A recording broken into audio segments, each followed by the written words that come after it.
પુરુષોત્તમ રૂપાલા સામેનો વિરોધ વડગામ પહોંચ્યો છે, જેમાં વડગામ ખાતે ભાજપ કાર્યાલયના ઉદ્ઘાટન સામે જ વિરોધ કરાયો હતો।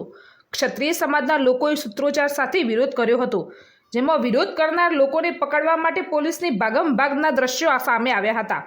વિરોધ કરનાર લોકોની પોલીસે અટકાયત કરી હતી, જેમાં વડગામ ખાતે પાટણ લોકસભાના ભાજપના ઉમેદવાર ભરતસિંહ ડાભીના કાર્યાલયનું ઉદ્ઘાટન કરવામાં આવ્યું હતું।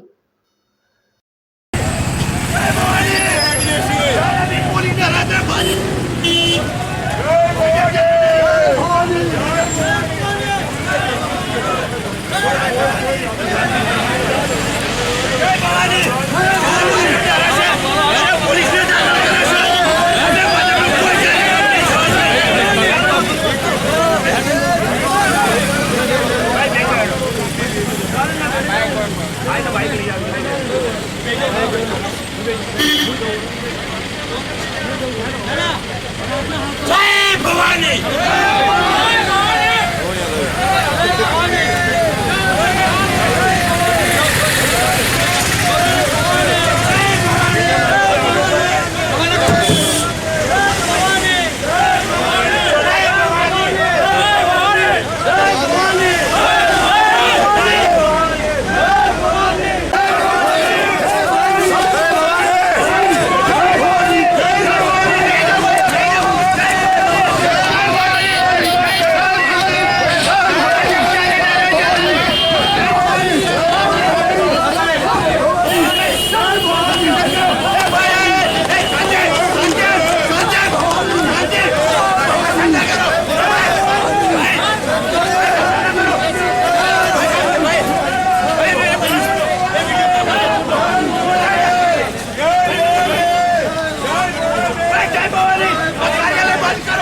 भाजप कोई जगह मीटिंग को कर